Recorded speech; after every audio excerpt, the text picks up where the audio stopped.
ইষ্টপ্রাণ দাদা ও মায়েদের প্রত্যেককেই জানাই আমার আনন্দিত জয়গুরু। আশা করি আপনারা ঠাকুরের দয়ায় বেশ ভালো আছেন। আমিও ঠাকুরের দয়ায় বেশ ভালো আছি।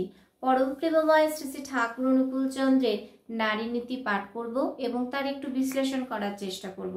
আশা করি আপনারা একটু শুনবেন আর ভিডিওটা স্কিপ না করে অবশ্যই একটু শুনবেন।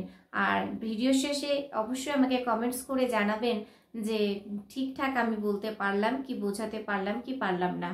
এটা কিন্তু আপনাদের কাছে আমার একটা বিশেষ অনুরোধ রইল। অবশ্যই আপনারা বিশ্লেষণ করলাম তা ঠিকঠাক হচ্ছে কিনা অবশ্যই আমাকে জানাবেন। তো শুরু করি বাণীপাঠ। পরম প্রেমময় শ্রী শ্রী ঠাকুর অনুকূল চন্দ্রের নারীর নীতি গ্রন্থ পাঠ। অনুলোমে পুণ্য, প্রতিলোমে পাপ। প্রথমেই বলা হচ্ছে অনুলোমে পুণ্য, প্রতিলোমে পাপ। অনুলোম কি আর প্রতিলোম কি? অনুলোম জীবন ও বৃদ্ধিকে ক্রমোন্নয়নে অধিরূঢ় করে বলিয়া তাহা ধর্ম ও পুণ্যের প্রসবিতা। অনুলোম কি করে?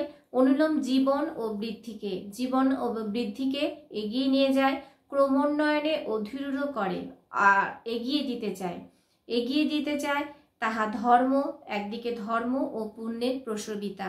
আর প্রতিলোম সংসর্গ জাতির বংশানুক্রমিক অর্জিত অভিজ্ঞতা ও ব্যক্তিত্বের অপঘাত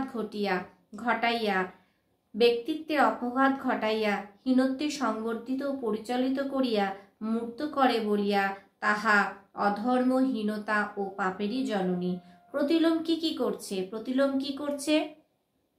প্রতিলোম সংসর্গ জাতির, শুধু আমাদের নয়, জাতির বংশানুক্রমিক অর্জিত অভিজ্ঞতা, একটা মানুষের বংশানুক্রমিক অর্জিত অভিজ্ঞতা ও ব্যক্তিত্বের যে অপঘাত ঘটাইয়া হীনত্বে সংবর্ধিত, মানে হীন থেকে একেবারে নিচের দিকে নেমে যাওয়া, সংবর্ধিত পরিচালিত করে বলিয়া, মূর্ত করে বলিয়া তাহা কি?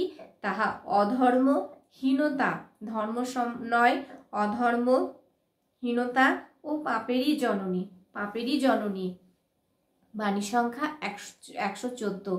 তাহা হীনতা ও পাপেরই জননী, মানে অনুলোম যেমন পুণ্যের প্রসবিতা, ধর্ম, আর তার প্রতিলোম ঠিক তার উল্টোটা কি?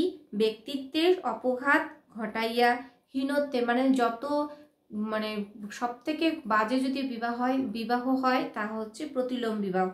এটা যেন সব থেকে রুখতে পারা যায়, এটা যেন না হয়। প্রত্যেককে দায়িত্ব, কর্তব্য, বিবাহ ব্যাপারে সবসময় সচেতন থাকা দরকার।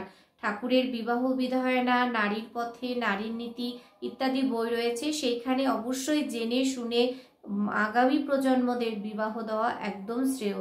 তাহলে কিন্তু আমাদের এই একই সমস্যার মুখে পড়তে হবে। তা হলো, এক হচ্ছে প্রতিলোম যদি ঘটে থাকে তাহলে কিন্তু ভীষণ খারাপ, তাই প্রতিলোম যাতে না হয়। আর প্রতিলোম হলে কিরকম পাপ, তাই বারবার ঠাকুর বলতে চেয়েছেন যে প্রতিলোম সংসর্গ জাতির বংশানুক্রমিক অর্জিত অভিজ্ঞতা ও ব্যক্তিত্বের অপঘাত ঘটাইয়া হীনত্বে সংবর্ধিত পরিচালিত করিয়া মূর্ত করে বলিয়া তাহা কি? তাহা অধর্ম, ধর্ম নয়, অধর্ম, হীনতা ও পাপেরই জননী। জয় গুরু প্রত্যেককে। সবাই ভালো থাকবেন, সুস্থ থাকবেন। বাণীপাঠ ঠিকঠাক হলো কিনা, বিশ্লেষণ করা ঠিকঠাক হলো কিনা অবশ্যই একটু জানাবেন কমেন্টসের মাধ্যমে। আর দয়া করে অবশ্যই বাণীপাঠগুলো একটু শুনবেন এবং নিজের জীবনে তা ফুটিয়ে তোলার চেষ্টা করবেন। জয় গুরু প্রত্যেককে। সবাই ভালো থাকবেন, সুস্থ থাকবেন। দেখা হচ্ছে পরবর্তী আরেকটি ভিডিওতে। জয় গুরু।